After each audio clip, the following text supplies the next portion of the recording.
Hello बच्चों, कैसे हो आप लोग। उम्मीद है कि चैप्टर नंबर 1, चैप्टर नंबर 2 इन सब की पढ़ाई आप रिकॉल कर चुके हो। आज हम लोग स्टार्ट करने वाले हैं अपना चैप्टर नंबर 3। चैप्टर नंबर 3 है कि लीनियर इक्वेशन इन 2 वेरिएबल। अब देखिए, linear equation in 2 variable topic का नाम भी हमने यही रखा है। इसको हम लोग पेयर ऑफ लीनियर इक्वेशन भी हम लोग बोलते हैं। खैर क्या फ़र्क पड़ता है। चलिए आइए, तो हम लोग बात कर रहे हैं कि लीनियर इक्वेशन ऑफ 2 वेरिएबल। इसमें हमारे पास दो इक्वेशन दिया रहेगा, जैसे है कि 2x + 3y is equal to 5 और एक दिया हुआ है कि like 4x + 5y is equal to दिया हुआ है 9। तो बोलता है यहाँ पे आप क्या करो, दो इक्वेशन है, दोनों को सॉल्व करके आप क्या कीजिए, x और y की वैल्यू बताइए। हमारे पास सवाल यही है। अब सॉल्व करने का हमारे पास 3 तरीके हैं। सॉल्व करने के हमारे पास 3 तरीके हैं। एक तो हो गया सब्स्टिट्यूशन मेथड, सब्स्टिट्यूशन मेथड में क्या करते हो, सब्स्टिट्यूट करते हो। अच्छा, दूसरा है हमारे पास एलिमिनेशन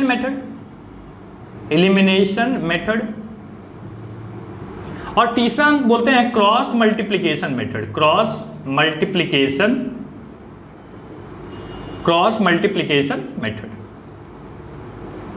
3 मेथड हैं, एक एक करके हम लोग सबको डिस्कस करेंगे और देखेंगे। तो देखिए, सबसे पहले है कि सब्स्टिट्यूशन मेथड। इसी सवाल को हम तीनों मेथड से करेंगे। सब्स्टिट्यूशन में क्या होता है कि हम एक जगह से एक वैल्यू निकालते हैं, दूसरे में पुट करते हैं, सब्स्टिट्यूट करते हैं, और सब्स्टिट्यूट करने के बाद क्या होता है, हम वहां से आंसर निकालते हैं। तो फर्स्ट इक्वेशन को आप ले लो, जैसे हमने लिया 2x + 3y is equal to 5। यहां से आप x की वैल्यू निकालोगे, बताइए कितना आएगा। हम बोलेंगे 2x is equal to 5 - 3y। Again x is equal to 5 - 3y divided by 2। x की वैल्यू आ गई। ये x की वैल्यू आप सेकंड वाले इक्वेशन में पुट कर दो। तो यहाँ पे है 4x + 5y is equal to 9। आप बोलोगे 4 इंटू एक्स की वैल्यू कितनी है, 5 - 3y upon 2 + 5y is equal to कितना, 9। सो यहाँ से ये कट जाएगा, यहाँ पे आ जाएगा 2। सो यहाँ पे आ गया 10 - 6y + 5y is equal to 9। ये 10 उधर जाएगा तो क्या आ जाएगा, -1। यहाँ पे आता है -y। सो ना y इज इक्वल टू कितना, y इज इक्वल टू 1। अब अगर आपको y मिल गया तो आप y की वैल्यू यहाँ पे पुट करके x भी निकाल सकते हैं। तो हम बोलेंगे x इज इक्वल टू क्या हो जाएगा, 5 - 3y डिवाइडेड बाई 2। 5 और हम क्या लिख रहे हैं, 5 - 3। y की वैल्यू कितनी है, y की वैल्यू है 1 डिवाइडेड बाई 2। सो यहाँ पे अगेन आ जाएगा 5 - 3, 2 होता है, 2/2 दैट इज 1। मतलब x की वैल्यू भी 1 है और y की भी वैल्यू क्या आ गई, 1 आ गई।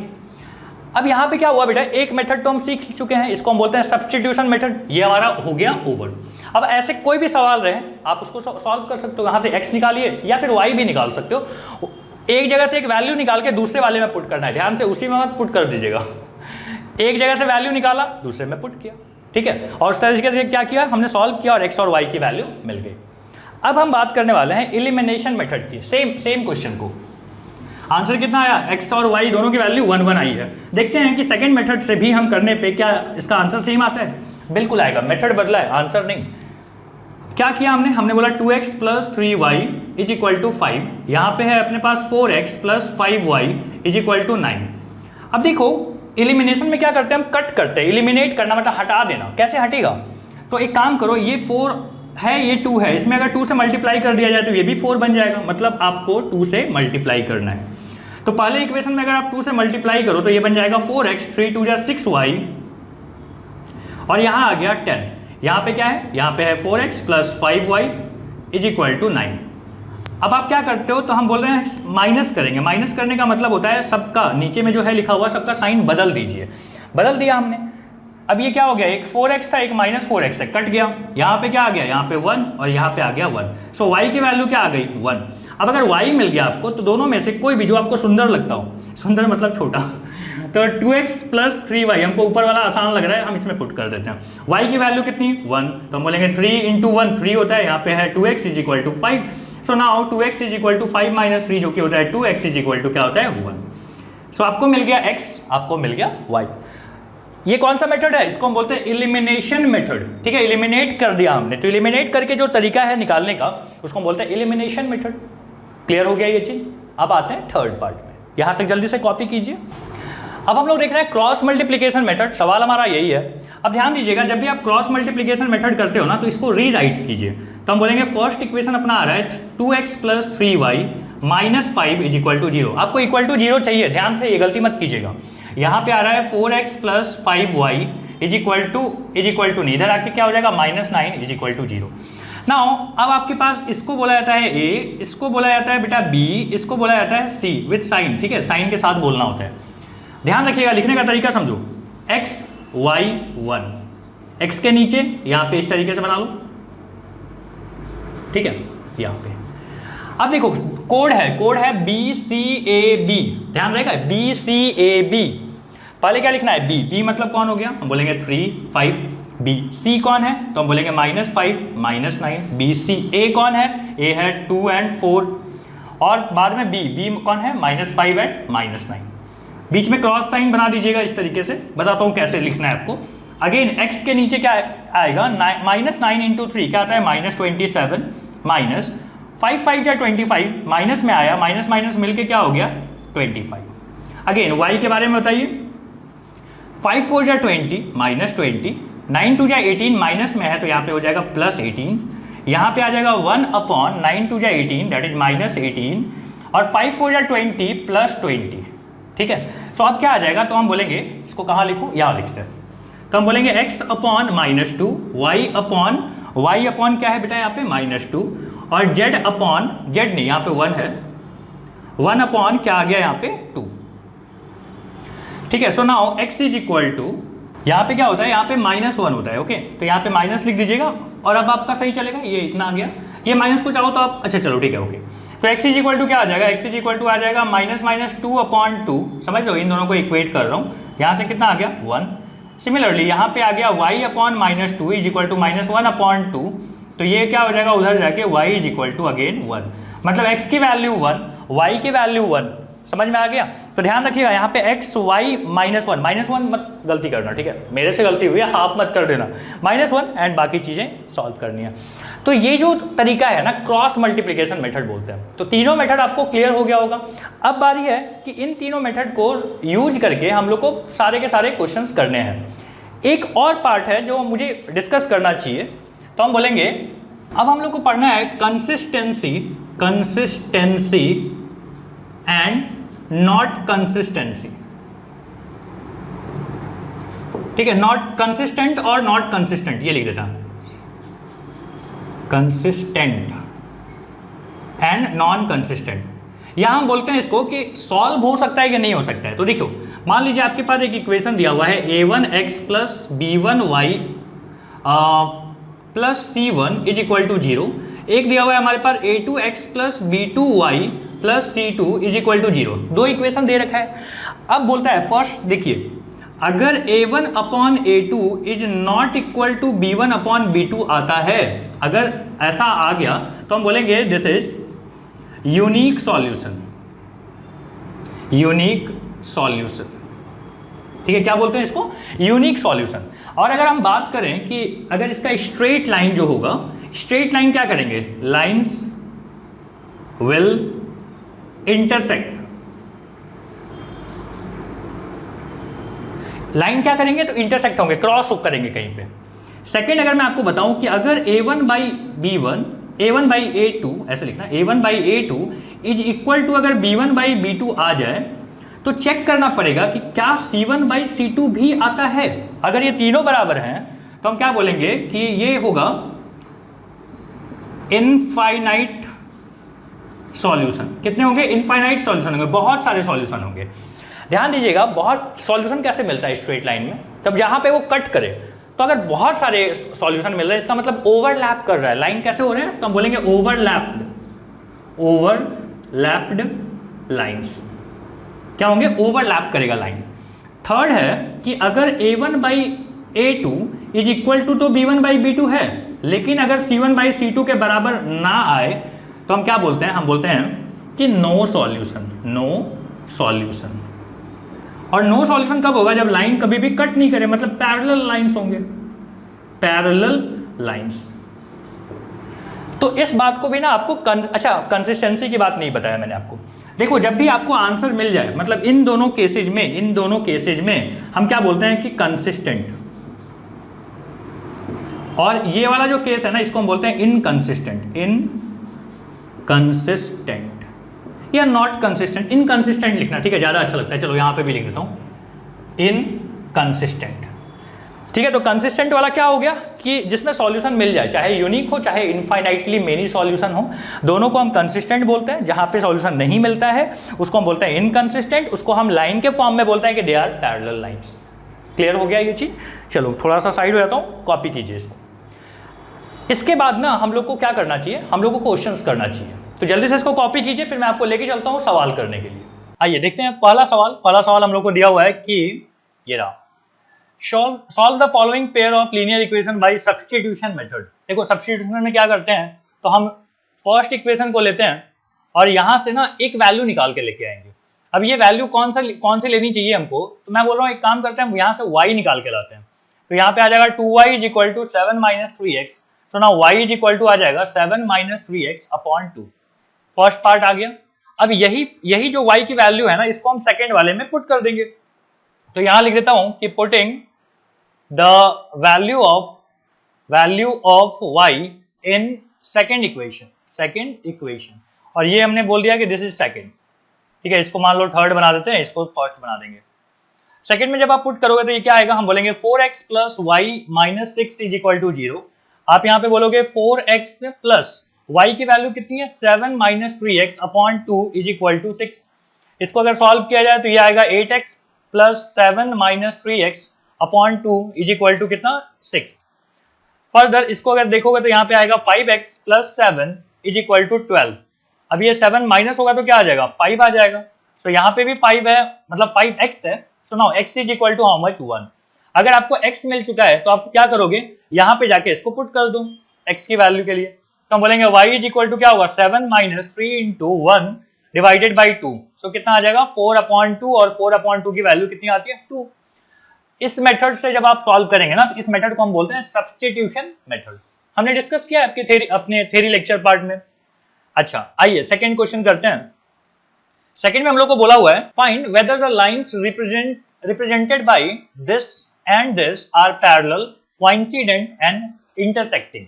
अब देखो इसके लिए भी मैंने आपको थ्योरी में बताया हुआ है कि अगर a1/a2 = b1/b2 = c1/c2 आ जाए तो हम क्या बोलते हैं कि भाई ये क्या होगा, कोइंसिडेंट लाइन होता है। आपको फिर पता है कि अगर स्टार्टिंग में ही इक्वल ना आए, मतलब a1/a2 is not equal to b1/b2 आ जाए, तो ये इंटरसेक्टिंग लाइंस होते हैं। और अगर ये थर्ड वाला पहला वाला बराबर आए और थर्ड वाला बराबर ना आए, मतलब समझ में आ रहा है आपको, कंडीशन आपको याद है करने का मतलब। तो मैं निकालना चाहता हूं पहले a1/a2। तो a1/a2 क्या आ जाएगा, तो हम बोलेंगे 2/4, जिसका मतलब कितना होता है, 1/2। अब मैंने बात किया कि b1/b2 कितना होता है, तो b1/b2 आ गया 1/2। बढ़िया है, दोनों मैच भी कर रहे हैं। अब हम बात करते हैं c1/c2 की। तो c1/c2 3/6 है, जिसका मतलब होता है 1/2। मतलब तीनों इक्वल आ गए। और आपको पता है तीनों जब इक्वल आता है तो हम इसको बोलते हैं क्या, हम इसको बोलते हैं कोइंसिडेंट लाइन, कोइंसिडेंट लाइंस। तो हमारा आंसर क्या आएगा कि यही है, कोइंसिडेंट लाइंस होंगे। समझ में आ गया। क्वेश्चन नंबर 2 के बाद अब चलते हैं क्वेश्चन नंबर 3 पे। क्वेश्चन नंबर 3 हम लोग को बोलता है कि determine the value of m and n so that the following system of linear equation have infinitely many solution। ध्यान रखिएगा, infinitely many solution कब होता है, जब a1/a2 = b1/b2 = c1/c2 आता है। तो a1/a2 है 2m - 1/3, b1/b2 का मतलब है 3/n - 1, और नाउ c1/c2 का मतलब है 5/2। -5/-2 माइनस लिख ही दो चलो, तो ये कट जाएगा, 5/2 आएगा। अब यहां से आपको m और n की वैल्यू चाहिए, तो एक काम करते हैं, हम इन दोनों को इक्वेट करते हैं। तो आपके पास आएगा 2m - 1/3 = 5/2, क्रॉस मल्टीप्लाई करेंगे तो आएगा 4m - 2, और यहाँ पे आ गया 15। तो ये इधर आएगा तो आ जाएगा कितना, 17। 4m = 17, so now m = 17/4। First part over. अब बात करते हैं कि अगर आपको n चाहिए तो मैं इन दोनों को इक्वेट करूंगा, ठीक है। तो हम बोलेंगे 3/n - 1 = 5/2, क्रॉस मल्टीप्लाई करेंगे तो यहाँ पे आएगा 6, यहाँ पे आता है 5n - 5, ये इधर जाके होगा 11, और यहाँ पे आ गया 5n, सो नाउ n = 11/5। ठीक है, तो थोड़ा सा तेजी से मैं सॉल्व कर रहा हूं। अगर आपको लग रहा है कि बहुत तेज बोल रहा हूं तो आप इसको स्लो करके देख सकते हो, अदरवाइज कैलकुलेशन है, सब कुछ मेरा देखने की जरूरत नहीं है, आप अपना कैलकुलेशन खुद भी कर सकते हो। Question number 3 over. Now question number 4 आइए। क्वेश्चन नंबर 4 में क्या बोलता है कि solve the following pair of equation. अब ये अजीब सा है, जैसे 1 अपॉन मतलब यहाँ पे 2 अपॉन रूट एक्स, तो यहाँ पे आपको क्या करनी है ना कि let 1 upon root x is equal to p बोल देना और 1 अपॉन रूट वाई को क्या बोल देना, क्यू। तो हमारे पास इक्वेशन बन के आ जाएगा, इस इक्वेशन को मैं लिख रहा हूं, क्या बोलेंगे 2p plus 3q is equal to 2, ये आ गया फर्स्ट इक्वेशन। और दूसरे वाले को हम बोलेंगे कि 4p minus 9q is equal to कितना, -1। दो इक्वेशन है हमारे पास, एक काम करते हैं, दोनों को सॉल्व करना है तो हम एलिमिनेशन मेथड से सॉल्व करेंगे। तो पहला इक्वेशन में हमने 2 से मल्टीप्लाई कर लिया, तो ये बन जाता है 4p plus 6q is equal to 4, और यहाँ पे आ गया 4p minus 9q is equal to -1। अगर आप यहाँ पे सॉल्व करो तो ये आता है माइनस में, ये आता है प्लस में, और ये आता है प्लस में, ये दोनों हो गया कैंसिल। यहाँ पे आता है 15q इज इक्वल टू आ गया आपके पास 5। So now q is equal to 1 upon 3, और आपको पता है कि q की वैल्यू कितनी है, तो हम बोलेंगे q मतलब होता है 1 upon root y is equal to कितना, तो हम बोलेंगे 1 upon 3। So now y is equal to कितना हो जाएगा, तो y इज इक्वल टू हो जाएगा 9। स्क्वायरिंग बोथ साइड कर दिया हमने, उल्टा कर दिया। ध्यान रखिएगा आपको q मिला है अभी तक, हाँ जी, तो q मिल चुका है। अब आप क्या करोगे, तो हमको p निकालना पड़ेगा। तो क्या करें, एक काम करते हैं, जो बढ़िया इक्वेशन आपको दिख रहा है, जैसे मुझे ये इक्वेशन बढ़िया दिख रहा है, ये छोटा दिख रहा है, तो आप बोलोगे कि यहाँ पे लिख दीजिए 2p plus 3q is equal to 2, और 2p प्लस 3 इंटू 1 अपॉन 3 कितना हो जाएगा बेटा, ये दोनों कट जाएंगे और यहाँ पे आता है 2, सो ये इधर जाके हो जाएगा -1, और यहाँ पे आ गया 2p। So now p is equal to 1 upon 2। अब देखो अगर आपको p मिल गया तो p की वैल्यू कितनी है, p की वैल्यू है 1 upon root x, 1 upon root x is equal to 1 upon 2। So now x is equal to, squaring both side अगर आप करो तो यहाँ पे x की वैल्यू कितनी आ जाएगी, 4। तो x और y दोनों आपको यहाँ पे मिल चुका है। 2015 में पूछा हुआ सवाल है, बढ़िया सवाल है, आपको प्रैक्टिस करना चाहिए। अगले सवाल पे आते हैं, वर्ड प्रॉब्लम है, बोलता है कि a part of monthly hostel charge is fix and the remaining depend on the number of days. तो यहाँ पे हम पहले ही लिख देंगे कि let the fix monthly charge be x, और क्या बोलेंगे कि हर दिन का क्या चार्ज लगेगा, y लगेगा। हम बोलेंगे कि बोलेंगे per day charge per day कितना है, तो पर डे जो एक्स्ट्रा चार्ज है वो y है। अब आप देखो क्या बोलता है कि ठीक है, मेस के लिए फूड का चार्ज है, ठीक है, पर डे जो चार्ज लग रहा है वो फूड का लग रहा है, और हॉस्टल में रहने का चार्ज कितना है, वो x है, वो फिक्स है, और जितना दिन आप खाओगे उसके हिसाब से आपको पैसा मिलेगा, पैसा आपको पे करना होगा। तो बोलता है कि when Swati takes food for 20 days she pay 3000। अब सोचो कि 20 दिन रही है वो, तो कैसे पैसा लगा होगा, तो पहले तो x लगेगा फिक्स चार्ज, और 20 दिन का खाने का चार्ज कितना हो गया 20y, and this is equal to how much, 3000। अगली बार में बोला हुआ है कि एक लड़की है मानसी रहती है 25 डेज, तो पहले उसको लगेगा x रुपीज मतलब मंथली चार्ज, प्लस 25 दिन का खाना 25y इज इक्वल टू कितना हो गया, तो हम बोलेंगे 3500। अब आपसे बोलता है कि फिक्स चार्ज कितना है और पर डे चार्ज कितना है, मतलब आपको x और y की वैल्यू चाहिए।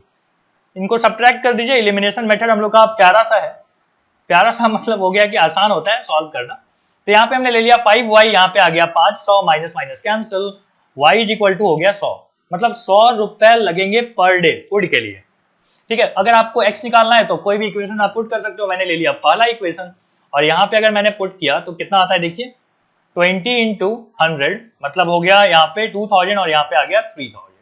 सो x इज इक्वल टू कितना हो जाएगा, 1000 माइनस कर दिया हमने, मतलब 1000 रुपीज पर मंथ का फिक्स चार्ज है, और 100 रुपए क्या है, वेरिएबल चार्ज है पर डे। ओके, यही आपसे पूछा हुआ था। अगला सवाल है हमारे पास कि 4 चेयर एंड 3 टेबल का कॉस्ट कितना है, 2100 रुपीज है। तो हम यहाँ पे लिख देते हैं कि let the cost of 1 table, एक टेबल का कॉस्ट मान लीजिए x है, और चेयर का 1 चेयर का जो कॉस्ट है, एक काम करो ऊपर में चेयर ही लिख दो, ठीक है, 1 चेयर लिख दो, और यहाँ पे टेबल लिख देते हैं, ठीक है। पहले टेबल का 1 टेबल का चार्ज कितना है, तो आपने बोला y। भाई 4 चेयर खरीदा है तो 4x हो गया, 3 टेबल मतलब 3y, ऐसा करके उसको पे कितना करना पड़ेगा, 2100 रुपीज। अगली बार में बोलता है कि 5 चेयर मतलब 5x, और 2 टेबल मतलब 2y इज इक्वल टू कितना हो गया, 1750। अब आप दोनों को सॉल्व कर लोगे, दोनों से आपको मिल जाएंगे आंसर। सॉल्व करने का तरीका, एक काम करते हैं, इसमें 2 से मल्टीप्लाई करते हैं, इसमें 3 से करते हैं, और रीराइट करेंगे इक्वेशन को। तो क्या आ जाएगा, 8x plus 6y is equal to 4200, और सेकंड वाले में आ जाएगा 15x plus 6y is equal to 0 5 से 15, 5 बचा 1, 22 और बचा 2, मतलब 5250। अब अगर आप दोनों को सब्ट्रैक्ट करो तो क्या आ जाएगा, ये तो कैंसिल हो जाएंगे और यहाँ पे क्या आ जाएगा 7x minus 7x is equal to यहाँ पे कितना आ जाएगा, तो यहाँ पे आ जाएगा 1050। सो x इज इक्वल टू कितना, तो हम बोलेंगे 1050 डिवाइडेड बाई 7, 7 से ये डिवाइड हो जाता है, 7 1 जा 7 5 35, मतलब x की वैल्यू आ गई 150। x क्या था, तो हम बोलेंगे कॉस्ट ऑफ 1 चेयर। y भी निकालना है आपको, चलिए तो क्या करें, कोई अच्छा सा इक्वेशन देखो, कौन सा अच्छा लग रहा है आपको, पहले वाला ही ले लें। तो चलिए पहले वाले में पुट कर देते हैं 4x plus 3y is equal to 2100। x की वैल्यू है 150, तो 150 यहाँ पे लिख दिया हमने, और यहाँ पे है 3y और यहाँ पे है 2100। 15 4 जा 60, मतलब आ गया 600 रुपए, और यहाँ पे आ गया इस तरीके से।